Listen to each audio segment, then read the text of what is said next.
अस्सलाम वालेकुम जी। आज का लेक्चर हमारे पास है कि हम देखेंगे लैग्रांज इक्वेशन बीट के बारे में जो एक सर्कुलर वायर के अंदर फ्रीली स्लाइड कर रहा है। इससे पिछले लेक्चर में हमने स्ट्रेट वायर के अंदर उसकी स्लाइडिंग को स्टडी किया था। तो आज हम किस में देखने वाले हैं? सर्कुलर वायर में, फ्रिक्शनलेस सर्कुलर वायर। ओके होगी बात। फिर हम देखेंगे कि ये जो बीड ऑसिलेट कर रहा है, क्या ये पेंडुलम की इक्वेशन ही बनती है, सिंपल पेंडुलम वाली इक्वेशन? तो वो भी हम एंड पे प्रूव करेंगे उस चीज को। तो ठीक होगी बात जनाब। तो आज का लेक्चर क्या हुआ कि Lagrange equation for a Beed sliding freely on a frictionless circular wire. ठीक है, तो हम क्या कंसीडर कर रहे हैं? लेट्स से हमारे पास एक मैस m है जो कि आपके पास एक सर्कुलर वायर के अंदर है, बीट की सूरत में फ्रीली मूव कर रहा है। इस जो सर्कुलर लूप सा बना हुआ है, इसका रेडियस b है। लेट्स से हम कह देते हैं ये हॉरिजॉन्टल प्लेन में मूव कर रहा है इन अ सर्कुलर वायर और इसकी कांस्टेंट वेलोसिटी है ओमेगा। ओके होगी बात। अब आपको यहाँ पे जो चीज एक सिनेरियो दिख रहा है कि ये सर्कुलर है, ये आपके पास एक्स वाई प्लेन में आपको दिख रही है। ठीक है, इसका मतलब आपने एक हॉरिजॉन्टल प्लेन कंसीडर की हुई है जो अबाउट ओरिजिन ओ है। अब आपके पास रोटेशन एंटी क्लॉकवाइज दिख रही है, एंगुलर वेलोसिटी ओमेगा है। Let's say C is the centre of circular wire और अब आपको दो थीटा एंगल दिख रहे हैं, angle phi and angle theta. ठीक है, let's say phi is the initial position. ठीक है, अब वो चलता चलता बी पे पहुंच गया तो उसकी जो एंगल बना डेट इज थीटा। तो अब आपके जो कोऑर्डिनेट्स हैं एक्स और वाई के अंदर, वो आप कैसे एक्सप्लेन करोगे? तो आप कहने वाले हो एक्स जो बनेगा b cos phi plus b cos phi plus theta. अगर आप समझो तो इसका प्रोजेक्शन गिराओ, इसके प्रोजेक्शन का एक हिस्सा यहां तक होगा, एक हिस्से में ये बनेगा बी कॉस फाई, ये वाला एक्स के ऊपर, और इसका बनेगा आपके पास बी कॉस थीटा। अब टोटल फेज जो होता है वो शुरू से देखा जाता है phi plus theta.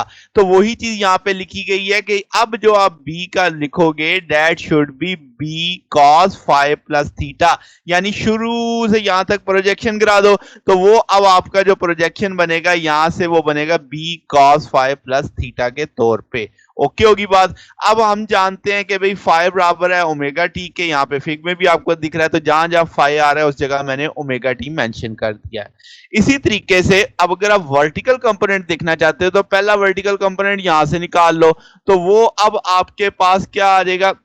That should be b sine phi के तौर पे आ जाएगा। अब यहां से जब वर्टिकल कंपोनेंट निकालोगे तो वो वर्टिकल कंपोनेंट अब आपका जो आएगा वो उसमें जो टोटल फेज बनेगा फाई प्लस थीटा आएगा। तो आप लिखोगे b sine phi plus theta. समझ आ गई बात? एक कंपोनेंट आपने यहां से कंसीडर किया, एक कंपोनेंट आपने यहां से कंसीडर किया, तो दोनों मिला के टोटल वर्टिकल कंपोनेंट हासिल हो जाएगा। अब आपको एक्स कोऑर्डिनेट भी पता है, वाई कोऑर्डिनेट भी पता है।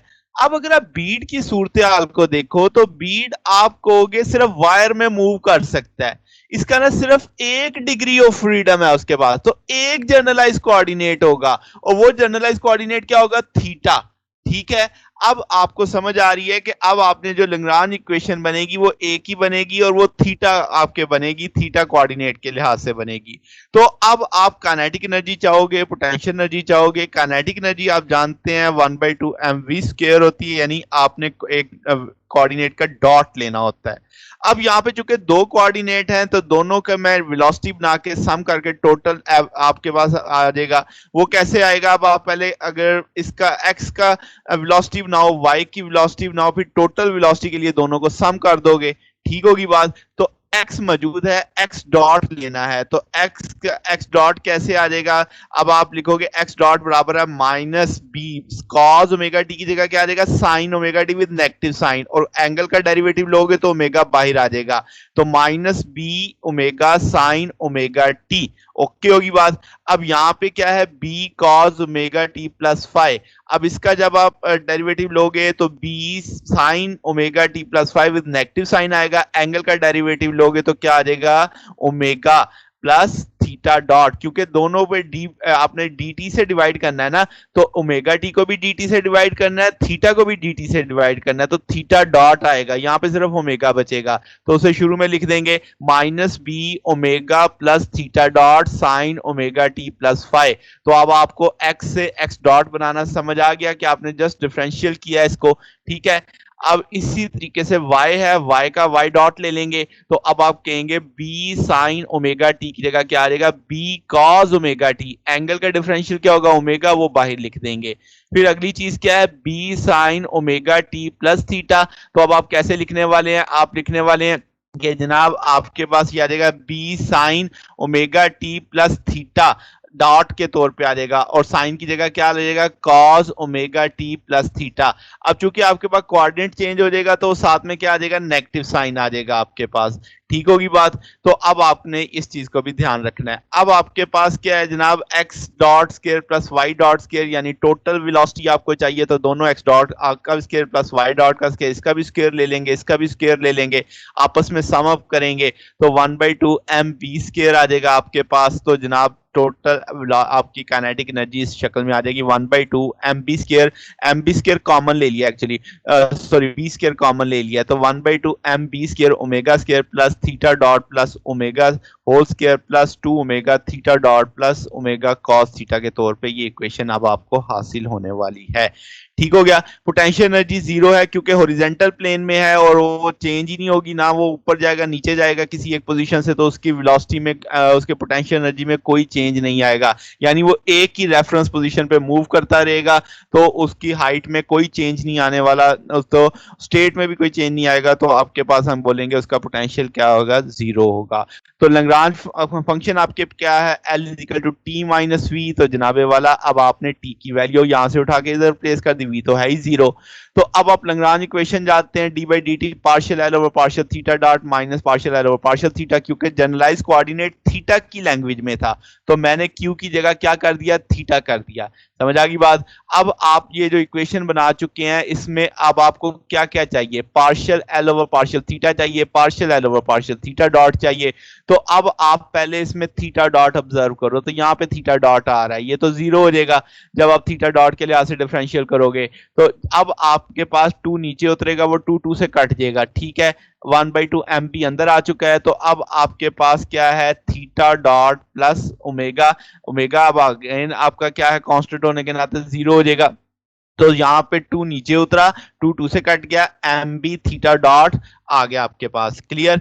अब आपके पास अगला चीज फैक्टर क्या है, 2 omega theta dot plus omega cos theta, तो जनाबे वाला अगेन जब आप 1/2 mb को अंदर लाओगे 2 से कट जाएगा, mb बच गया, ओमेगा आ गया साथ में। अब यहाँ पे थीटा डॉट की जगह 1 आ जाएगा क्योंकि partial theta dot over partial theta dot 1 आ जाएगा, फिर वो फैक्टर अंदर जरब खा जाएगा, कौन सा फैक्टर, जिसे हमने mb का नाम दिया हुआ है, mb स्क्वायर, तो वो अब आपने यहाँ पे आ गया, इसमें से फिर आपने वो mb कॉमन ले लिया है दोनों फैक्टर्स में से, तो वो रिमेनिंग या कह लो mb अंदर लेके ना हो, सिर्फ 2 अंदर ले, 1/2 अंदर ले जाओ, तो वो 2 से कैंसिल हो जाता है, तो आपके पास सिर्फ ये चीज बच जाती है, omega plus omega cos theta, omega plus omega cos theta के तौर पे आ जाएगा आपके पास, ठीक है जनाब। तो अब आपने ये चीज लिख दी, partial L over partial theta, again partial L over partial theta चाहिए, इसमें भी नहीं है, इसमें भी नहीं है, इसमें सिर्फ है, तो कॉस थीटा की जगह माइनस साइन थीटा आ जाएगा, वो माइनस बाहर निकल आएगा, 2 से कट जाएगा, तो आपके पास ये फैक्टर आ जाएगा।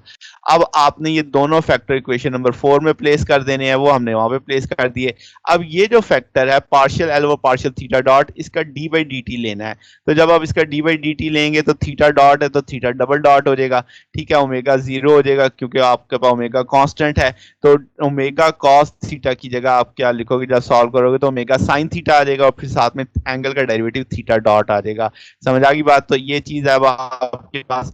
अब यहाँ पे नेगेटिव नेगेटिव पॉजिटिव हो गया था, फिर दूसरी तरफ ले गया तो फिर नेगेटिव हो गया, mb इसमें भी है, mb स्क्वायर इसमें भी है, कॉमन लेके खत्म किया जा सकता है। अब आपके पास रिमेनिंग फैक्टर ये बच चुका है, अगर आप इसको ओपन करते तो नेगेटिव अंदर जाता है, ये दोनों थीटा डॉट से भी जरब करता, ओमेगा से जरब करता, तो ये फैक्टर अब आपके पास बचता, इसमें से ये भी नेगेटिव का है, ये भी नेगेटिव का है, तो ये कैंसिल हो सकते हैं, सिर्फ बचता थीटा डॉट बराबर में minus omega square sine theta, ये दूसरी तरफ ले आते तो पॉजिटिव में आ जाता। अब ये इक्वेशन बन गई सिंपल पेंडुलम की। तो सिंपल पेंडुलम की जो लेंथ होती है वो हम जानते हैं कितना जी ओवर ओमेगा स्क्वायर। तो इसका मतलब बीड ओसिलेट करेगा, जो लाइन हमारी ओ ए लाइन है इसके ऊपर, यानी इसका जो साया होगा वो एक तरह से प्रोजेक्शन बनाएगा। वो अब आपके पास लाइक अ पेंडुलम उसकी ओसिलेशन चल रही होगी। ठीक होगी बात। तो ये आपके पास छोटा सा एक टॉपिक था जिसमें हमने देखा कि एक बीड जो सर्कुलर वायर के अंदर रोटेट करता है कांस्टेंट एंगुलर वेलोसिटी के साथ, तो हमने उसके लिए इक्वेशन देखी, उस पर लैग्रांज इक्वेशन अप्लाई की।